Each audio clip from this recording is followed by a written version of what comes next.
ಕಾಸರಗೋಡು ಜಿಲ್ಲೆಯ ಶ್ರೀಮದ್ ಜಗದ್ಗುರು ಶಂಕರಾಚಾರ್ಯ ಸಂಸ್ಥಾನಂ ಎಡೆನೀರು ಮಠದಲ್ಲಿ ತುಳು ಲಿಪಿ ನಾಮಫಲಕ ಅನಾವರಣ ಕಾರ್ಯಕ್ರಮವು ನಡೆಯಿತು.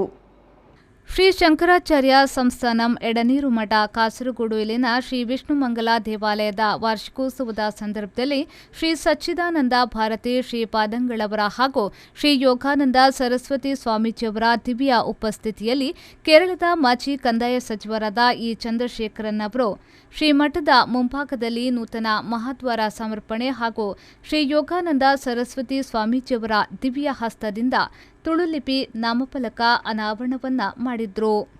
ಇದೇ ವೇಳೆ ಜೈ ತುಳುನಾಡು ಸಂಘಟನೆಯ ಬಗ್ಗೆ ಸ್ವಾಮೀಜಿಯವರು ಮೆಚ್ಚುಗೆಯನ್ನ ವ್ಯಕ್ತಪಡಿಸಿದ್ರು. ನಮ್ಮ ಆಶ್ರಮ ಸ್ವೀಕಾರದ ನಂತರದ 2 ವರ್ಷಗಳಲ್ಲಿ ಕೊರೋನಾದ ಕಾರಣದಿಂದ ನಾವು ಎಣಿಸಿದಂತೆ ಇದನ್ನು ಸಂಭ್ರಮದಲ್ಲಿ ನಡೆಸುವುದಕ್ಕೆ ಸ್ವಲ್ಪ ಕಷ್ಟ ಆಯಿತು.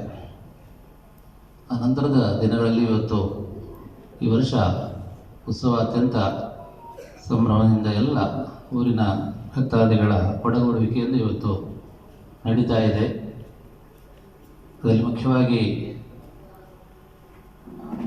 ಶ್ರೀಮಠದ ಮಹಾದ್ವಾರ ಮತ್ತು ಶ್ರೀದೇವರಿಗೊಂದು ದೇವರ ಕಟ್ಟೆ ಇವತ್ತು ಈ ಸಂದರ್ಭದಲ್ಲಿ ಸಮರ್ಪಣೆಯಾಗಿದೆ.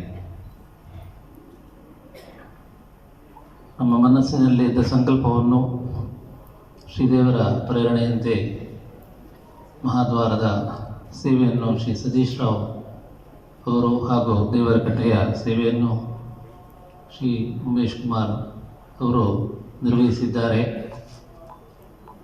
ಮಹಾದ್ವಾರದ ಕೆಲಸವನ್ನು ಕೂಡ ಅತ್ಯಂತ ಅಲ್ಪಾವಧಿಯಲ್ಲಿ ಸಾಧಾರಣ 1 ತಿಂಗಳ ಅವಧಿಯಲ್ಲಿ ಉಮೇಶ್ ಕುಮಾರ್ ಅವರ ನೇತೃತ್ವದಲ್ಲಿ ಅದು ಬಹಳ ಶೀಘ್ರವಾಗಿ ಅದು ದೇವರಿಗೆ ಸಮರ್ಪಿಸಲ್ಪಟ್ಟಿದೆ.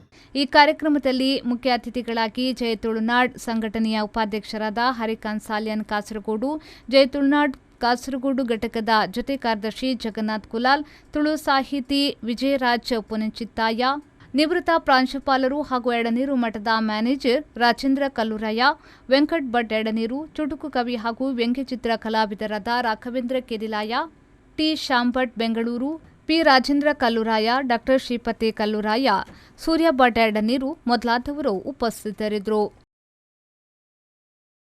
ಬ್ಯೂರೋ ರಿಪೋರ್ಟ್ ವಿ4 ನ್ಯೂಸ್ ಕಾಸರಗೋಡು.